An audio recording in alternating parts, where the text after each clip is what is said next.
Dear students, my name is Arman Ali. मैं इस video में आपको नाइन्थ क्लास के इंग्लिश सब्जेक्ट के chapter 4 a truly beautiful mind, एक सच में सुंदर दिमाग का एक्सप्लेनेशन करने जा रहा हूँ। इसका मैं आपको ट्रांसलेशन भी बताऊँगा और साथ ही वर्ड मीनिंग भी आप देख लें, ठीक है ना।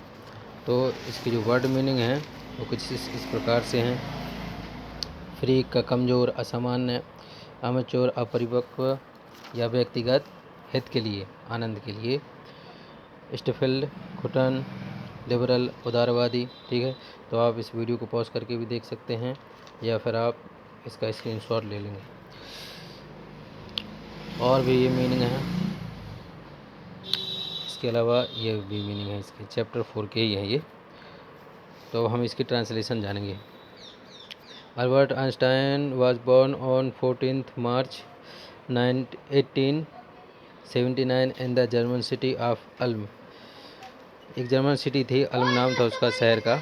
तो वहाँ पर 14 मार्च 1879 को अल्बर्ट आइंस्टाइन का जन्म हुआ था। Without any indication that he was destined for greatness, बिना किसी ऐसे संकेत के कि उनको मतलब कि जो उनके भविष्य में महानता के बारे में बता सके, ठीक है। डिस्टाइन यानी होता है मतलब भावी या भविष्य या भाग्य।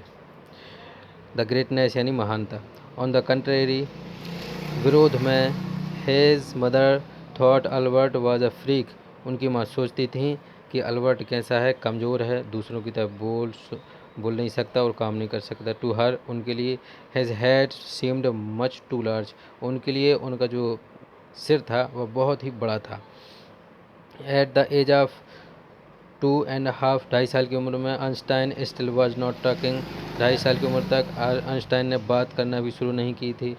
When he finally did learn to speak, आखिर में जब उन्होंने बोलना सीखा, ही अटर्ड एवरीथिंग ट्वाइस, वो हर शब्द को या हर बात को 2 बार बोलते थे। Einstein did not know what to do with other children, Einstein को ये पता नहीं था कि दूसरे बच्चों के साथ कैसे खेला जाए।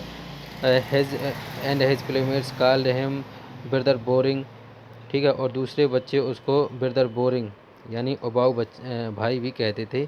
So the youngster played by himself much of the time, तो जो छोटे बच्चे थे उस टाइम पर, तो ये अकेले ही अक्सर खेला करते थे। तो इसकी ट्रांसलेशन बताएंगे हम, तो इसमें बहुत लंबी वीडियो हो जाएगी, तो हम शॉर्ट में भी आपको कुछ बता देना चाहते हैं। यहाँ क्या हुआ, स्कूल में फिर उन्होंने दाखिला लिया, फिर उन्होंने वायलिन बजाना सीखा। फिर एक स्कूल में जब वो दाखिला लिया उन्होंने, तो वहाँ पर मतलब रेगुलेशंस, रूल, नियम बहुत सख्त थे, वहाँ से वो हट गए। फिर उसके बाद उन्होंने एक और स्कूल में दाखिला लिया, तो वहाँ आप फिजिक्स और साइंस में आपकी बहुत रुचि थी, मैथमेटिक्स में आप बहुत तेज़ थे, ठीक है। और उसके बाद आपके साथ एक पढ़ने वाली मिली हुआ मैरी के साथ आपका, है ना, स्नेह संबंध हुआ, उससे आप प्रेम करने लगे। फिर बाद में उससे आपकी शादी भी हुई थी, यहाँ पर बताया गया है, ठीक है। फिर उन्होंने बहुत सी थ्योरीज डेवलप की।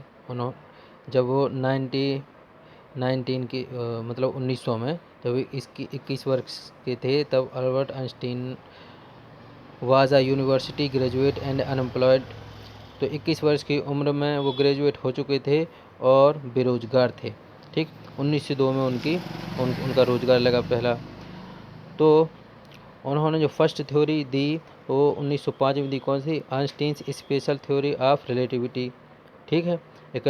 According to which time and distance are not absolute, उन्होंने कहा है कि वक्त और जगह कैसे नहीं है, स्थिर नहीं है, और उसी के आधार पर एक जो E=mc², एक है ये इक्वेशन फार्मूला, ये सबके सामने है, पूरी दुनिया के सामने, ठीक है ना, E=mc²। फिर बाद में इनकी जो मैरिज हुई 1903 में मैरिज हुई थी, ठीक है, और 1919 तक चली, उसमें फिर बाद में तलाक भी हो गया था। फिर 1915 में उन्होंने अपनी एक और theory, general theory of relativity, एक और पब्लिश की, ठीक है ना। तो उसके बाद उनको 1921 में नोबेल प्राइज़ भी दिया गया। फिर जब 1933 में जर्मनी में युद्ध शुरू हुआ, सेकेंड वर्ल्ड वार के समय जब शुरू होना था उसके पहले ही, तो जर्मनी में जब नाजीज़ का कब्जा हो गया तो वो वहाँ से अमेरिका आ गए, यूनाइटेड स्टेट्स आ गए। तो उनके साथ भी बहुत सारे और भी वैज्ञानिक आ गए थे। तो बाद में क्या हुआ कि बर्लिन में माने जर्मनी में जो आपके न्यूक्लियर फिजन होता है तो उसके बारे में खोज हो चुकी थी। तो इसके बारे में आइंस्टीन ने अमेरिका की सरकार को चेताया कि ये छोटा सा बॉम्ब है ना, बहुत सारे एरिया को नष्ट कर सकता है। ये बात जानकर अमेरिका ने फिर यहाँ पर बॉम्ब बनाया जिसको हिरोशिमा और नागासाकी पर गिराया गया था। ठीक, आइंस्टीन ने फिर इसका विरोध भी किया था और पॉलिटिकली यानी राजनीतिक तौर पर भी इसका विरोध किया था, लेकिन इसका कोई कुछ ज़्यादा असर नहीं हुआ। और 1955 में 76 वर्ष की उम्र में फिर आपका देहांत हो गया। लोग आपको किस तरह से विजनरी यानी भविष्य देख लेने वाले और साइंटिफिक जीनियस, ये आपको जीनियस के तौर पर याद किया जाता है। ठीक है, तो इस चैप्टर में और आप कहेंगे तो मैं एक एक करके भी सारी आपको ट्रांसलेशन बता सकता हूँ, एक एक लाइन का, एक एक वर्ड से। तो वीडियो देखने के लिए धन्यवाद। अभी मैं और वीडियोज़ डालने वाला हूँ 10th 11th 12th के और मैथमेटिक्स के भी डालने वाला हूँ। वीडियो देखने के लिए धन्यवाद।